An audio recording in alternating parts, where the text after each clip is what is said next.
बच्चों, कैसे हैं आप सभी? मुझे आशा है आप सभी अच्छे और प्रसन्न होंगे। चलिए आज हम पढ़ते हैं पाठ 14 स्वर कोकिला लता मंगेशकर। करते हैं इस पाठ की शुरुआत। चलिए पढ़ते हैं।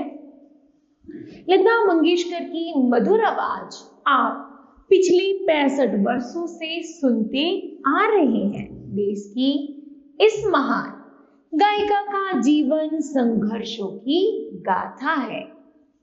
जिस प्रकार घने काले बादलों से भी सूर्य बाहर निकलता ही है, उसी प्रकार कठिन परिस्थितियों में भी उन्होंने अपना आत्मविश्वास और धैर्य बनाए रखा और सफलता की चोटी पर पहुंची। रंगमंच कलाकार और शास्त्रीय गायक पंडित दीनानाथ मंगेशकर की सबसे बड़ी बेटी लता का जन्म 28 सितंबर सन 1929 को मध्य प्रदेश के इंदौर शहर में हुआ था। लेकिन उनका बचपन महाराष्ट्र में बीता। बचपन में उनका नाम हेमा रखा गया। जब हेमा 5 वर्ष की थी, तभी से उनके पिता ने उन्हें संगीत की शिक्षा देनी आरंभ कर दी और उन्होंने पिता की नाटक कंपनी में काम करना भी शुरू कर दिया। एक नाटक में उन्होंने लतिका नाम की लड़की की भूमिका निभाई। उसके बाद से ही परिवार के लोग उन्हें लता कहने लगे।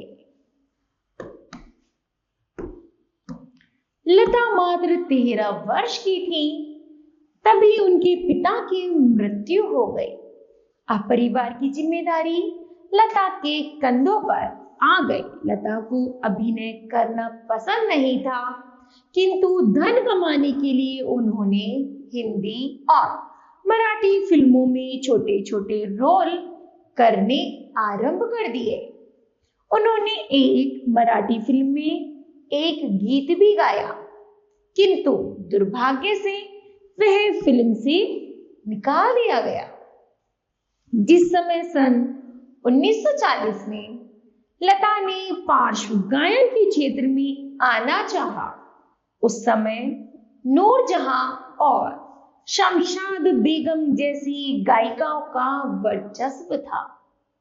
लता मंगेशकर यदि उनकी शैली में गाती तो उन्हें आसानी से काम मिल सकता था, लेकिन उन्होंने अपने नैसर्गिक स्वर में ही गाना पसंद किया।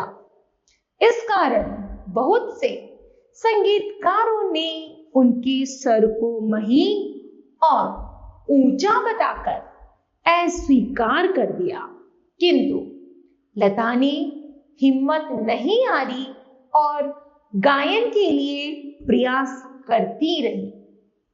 सबका ध्यान उनकी ओर पहली बार तब गया जब उन्होंने सन 1949 में महल फिल्म में आएगा आने वाला गीत गाया।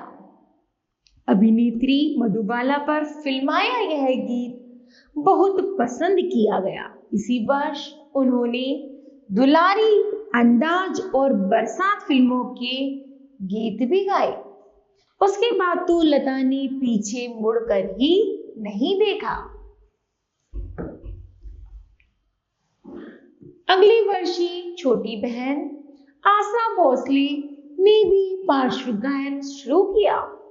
देखते ही देखते उनकी गिनती भी हिंदी सिनेमा की प्रसिद्ध गायिकाओं में होने लगी। 60 के दशक में हिंदी सिनेमा में लता का एक छत्र साम्राज्य स्थापित हो गया।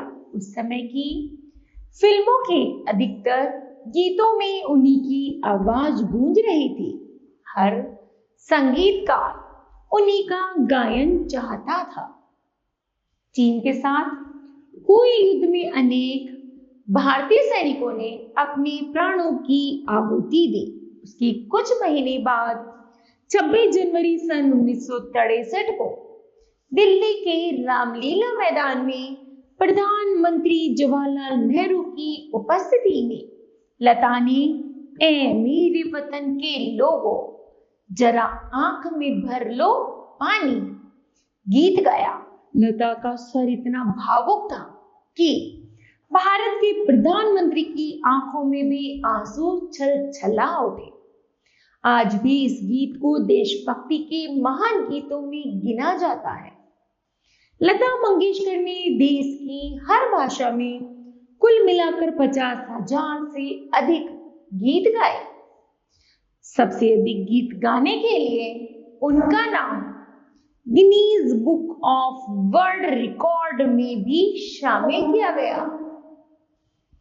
लता ने भजन, गजल आदि सभी तरह के गीत गाए हैं। गीत की सेवा के लिए सन 2001 में लता जी को देश का सबसे बड़ा पुरस्कार भारत रत्न दिया गया। मध्य प्रदेश सरकार ने तो उन्हीं के नाम पर लता मंगेशकर पुरस्कार भी प्रारंभ किया है। 6 फरवरी 2022 को 92 वर्ष की आयु में लता मंगेशकर ने मुंबई के ब्रीच कैंडी अस्पताल में अंतिम सांस ली। इतनी महान गायिका होने पर भी लता मंगेशकर बहुत विनम्र थी। उन्होंने स्कूली शिक्षा भी प्राप्त नहीं की थी, किंतु वे बहुत अच्छा बोलती थी। लता जी खाना पकाने की शौकीन थी। उन्हें नए नए व्यंजन बनाना अच्छा लगता था। गाना गाते समय वे कभी जूते या चप्पल नहीं पहनती थी, क्योंकि गायन उनके लिए पूजा करने के समान था। उन्हें हीरे के आभूषण पहनना पसंद था। इसी तरह बच्चों, यह पाठ समाप्त होता है। बताओ आपने क्या सीखा? हमने सीखा यदि हम लगन और परिश्रम से कोई भी कार्य करें तो हम जरूर सफल होंगे। ठीक है, मुझे आशा है आपको भी यह पाठ अवश्य समझ आया होगा। धन्यवाद।